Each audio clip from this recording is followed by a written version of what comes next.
Over the past couple of months, I have been on projects that involved talking head style videos. And so in this video, I wanted to break down some of the setups that I used. You might see some similarities between each setup simply because the lighting placement can be pretty consistent between each scenario. And thankfully, none of these setups were outside, so I never had to battle the sun. So let's get into our first setup. This first setup was to help out my friend Xavier. I met him at a business meetup and he asked me if I could help him improve his talking head content. So here's the before and here's the after. Let's see how I got to this result. In his old setup, I noticed that he's filming too close to the wall and that there really isn't any separation between him and the background, and his lighting is pretty flat. The first thing I knew I had to do was pull him away from the wall, give him some separation, and give the shot some depth.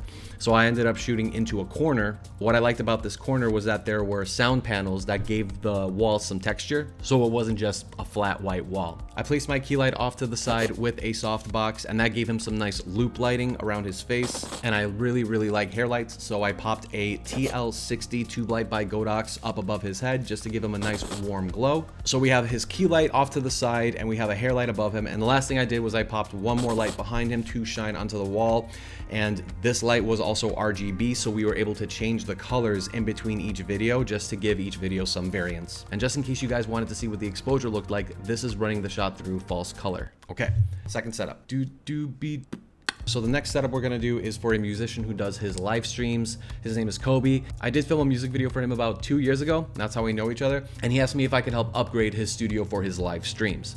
So we started with this and we ended up with this. So let's see how we got there. So the first thing I noticed about his shot is that he does have some nice distance between him and the background, and there's a cool guitar there and he's a musician, so that just works. But the lighting on him is a little harsh and it's a little green, and also it's really dark and grainy. I can tell the camera is working a lot to try and get as much light as possible, and that's because he was filming on a cheap lens. This lens was like a 3.5 to 5.6 aperture lens, and so I knew that was the first thing we had to upgrade.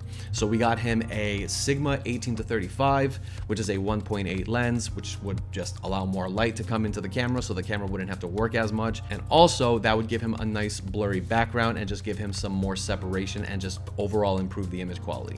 So that was the first thing we did, 18 to 35 Sigma lens. And so the next thing we did was we upgraded his key light.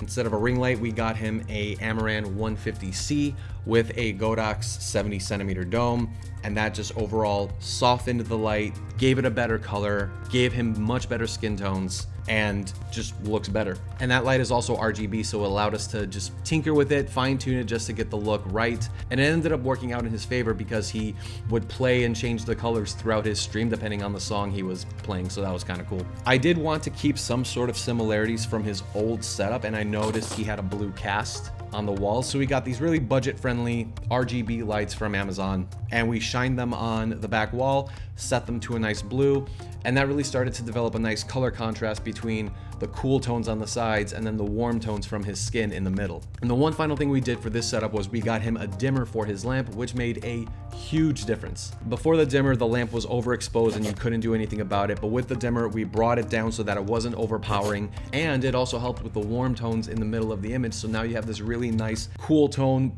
warm tone, cool tone sandwich thing. And so once again, we started with this and we ended up with this. All right, this next setup is kind of cheating because we didn't necessarily upgrade his space. We kind of just moved to a different studio to film his talking head, but I wanted to break down this setup for you guys nonetheless. So this is my buddy Sahib, and he makes content focusing around finances and money hacks. So in his old setup, again, he's really close to the wall, there's no separation, and the lighting is really harsh. While we were out in Vegas, we ended up renting a studio called Vegas Content Studio. Shout out to Chris for his awesome stuff. Check him out if you are in Vegas looking for podcasting setups or anything like that. So in this studio, I positioned Sahib so that he was between the light bulb and the blue light on the right. And honestly, this studio was doing 90% of the work. The background already looked fantastic. It had color contrast, it had textures.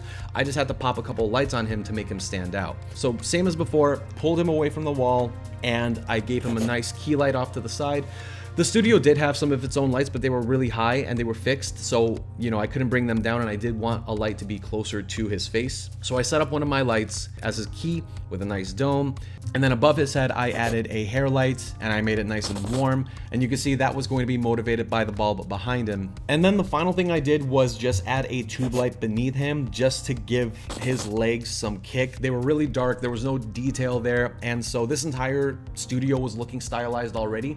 So I decided to just make this light blue. Totally creative choice. It wasn't necessary, but I liked what it did. This last setup does not have a before. It was for a realtor who needed some short form content, and I was hired to help out. This setup was actually just one light. It was his key light that I placed off to the side, and then the back light is actually coming from the window, and it acted as a nice rim light for him. And I actually ended up changing the window lighting a little bit. In the first video I filmed, the light was more hitting him from the side of the face. I ended up closing those blinds and opening the blinds that were more directly behind him so that that hair light would come more from behind him and give him a nicer rim instead of hitting him on the cheek. And then same as before, getting some distance between him and the background. And I also moved the plant a little bit so that it was, you know, placed nicely behind him without making it look like it was coming out of his head. And here's the final shot. So I would say the three biggest takeaways from these setups are: number one, always put distance between you and your background. Invest in a good lens before you invest in a good camera. And if you are just starting out, one key light is all you need. If you guys have any questions or thoughts about any of the setups I showed you, go ahead, leave them in the comments below. Hopefully you learned some techniques that you could implement into your next filming, whether for yourself or for a client. Thanks again for watching, guys, and I'll see you in the next one.